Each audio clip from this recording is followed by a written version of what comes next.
Hi Aquarius, ito na po ang inyong reading. Kuha tayo ng ilang guidance, advice, messages para sa inyo. Para po ito dito sa darating na new moon solar eclipse in the sign of Virgo. Ayan, regardless po sa sign na aking nabanggit, pero baka sakali meron po akong ma-add sa inyo ng ilang info in regards astrology, kung ano yung maaaring pwedeng iwan ito para sa inyo, yung epekto sa inyong sign. Aquarius, kuha tayo ng ilang guidance. Anong pwedeng asahan nyo? Anong parating? Anong ganap? May mensaheng gabay po para sa mga taong ito? Message? Aquarius, anong kailangan marinig ng mga aqua ngayon para sa darating po na solar eclipse? This coming September 21, 22 to guys. Anong kailangan nyo marinig? Guidance po. Okay. Hindi kailangan katakutan ng ilang sitwasyon. May kalakip na mensahe to ha.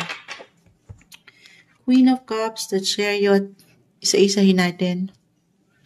The Devil, di kailangan katakutan. Princess of Wands. Okay, actually. Three of Wands na napakasipag. The Hermit is in reverse. Temperance card. Okay. So, may umangat din na travel ha. International connections, long distance matters, anything connected abroad, why not? Or meron bang travel din para sa ilan sa inyo?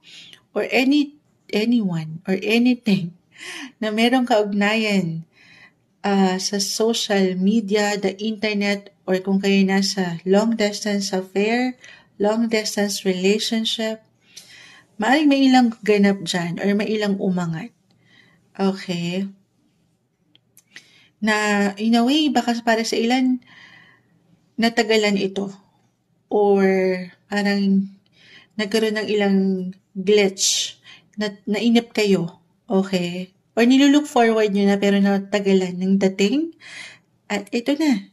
Kiklaim na ba natin to? Ano pa man yan ha? Kahit pare-pareho kayo ng sign Aquarius, magkakaiba po ang bawat isa. Depende sa kung ano ba ang nilulook forward nyo. Ito kasing darating na new moon na ito, solar eclipse, it will highlighted your 8th house. Ang lawak ng 8th house, connected ito sa una-una na, money.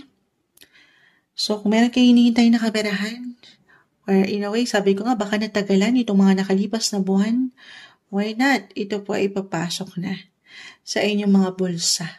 Ayan. Baka na traffic lang po ha.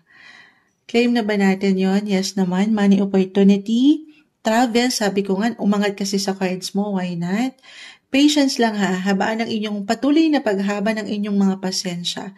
Sabay kayo sa ilang misang kabagalan ng buhay. Yan po ay merong dahilan. Huwag mainip, huwag magpatalo sa ilang negativity with the devil. Okay. Ang lawak ni 8th house.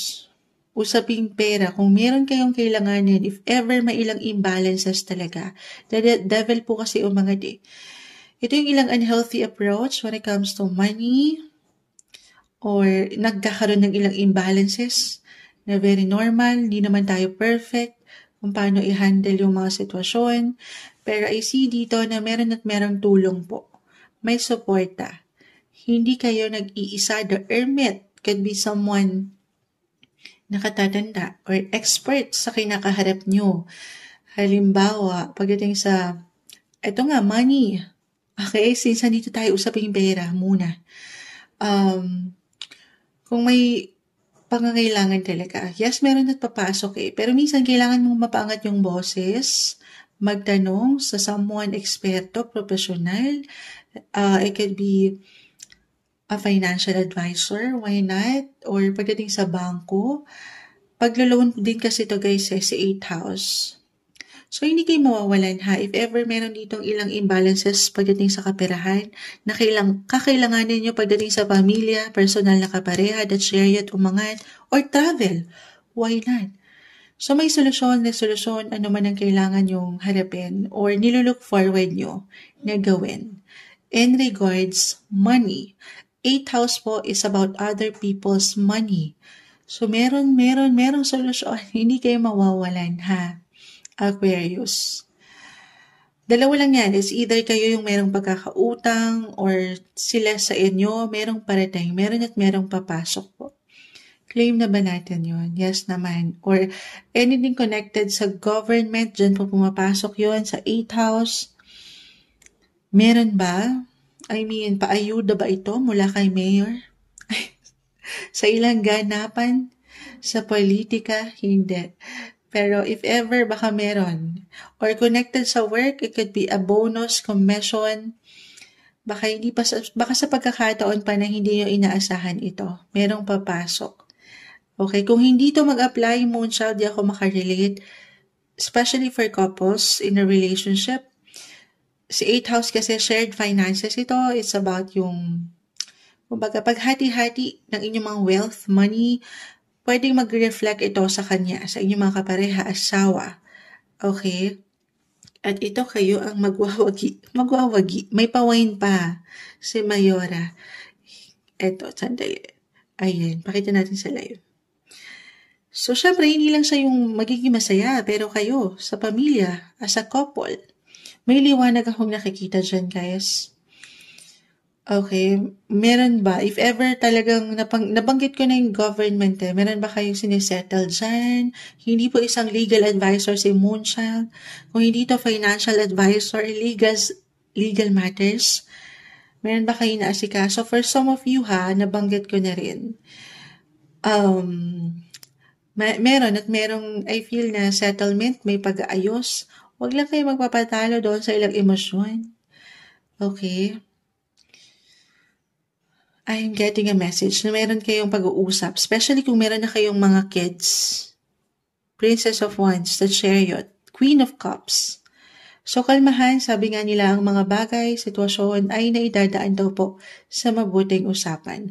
Or meron kayong kailangan i-priority sa family, one of your family members, your kids, kailangan ng support nyo ngayon. Pagdating sa financial. Okay, alam ko, lumalawak, pero merong guide. So, reversal yung energy Kung hindi to higit na mag-apply sa inyo, sa ilang tao sa inyong paligid, again, hindi kayo nag-iisa. Merong suporta po tayo nakikita. Okay? Ayun ang umangat. Para ito sa higit na ikatatag, ika-comfort, ika-secure ng inyong mga buhay, tahanan, pamilya, pera. Moonchild, love life. Love reading, ang 8th house, may pagka-intense, may pagka-extreme, affections, may ilang secrets, new beginnings, maaring merong lumitaw dyan na impormasyon, balita, para sa ilan, just only take what resonate. And regards love life, maaring merong umangat na katotohanan na in a way baka natagalan ito. Oo, kung doon natin ipapasok yung ilang delays, okay, merong marireveal para sa ilan sa inyo. Especially for those na nasa LDR or long distance relationship. So balance this is something hindi kailangan katakutan. Temperance card. Patience, more patience, sabahan ng inyong mga PC. Okay, pasensya kayo na tong higit na maging bigger person daw kahit minsan parang hirap pang hawakan ng sitwasyon. Stay positive, limitless ang aking nakikita, ilang oportunidad ang pwedeng umangat, hindi kayo mawawalan, yun yung pinaka-message. Ano man ang kailanganin, merong ihahain, meron kayong protection at guidance, ayan. Ito yung umaangat po na maaaring maiwan ng epekto nitong parating na new moon solar eclipse sa inyong mga sign. 11-11, nakakita tayo ng 11,000 viewers ngayon. Hindi. 11 viewers, 11 thumbs up sa ating live. Live na live tayo sa ating Red Up. Manifestation, why not? Aquarius, you're in the 11th house of hopes, your wishes, your dreams. Ano pa yung nilook forward nyo? Mag-e-end na tayo, pero naihabol pa yun. Panghawakan nyo na, ipahayag nyo na yung mga pangarap nyo pa. Walang imposible sa inyo. Hindi kayo mawawalan. Ito yung umaangat na guidance, advice, messages para sa inyo.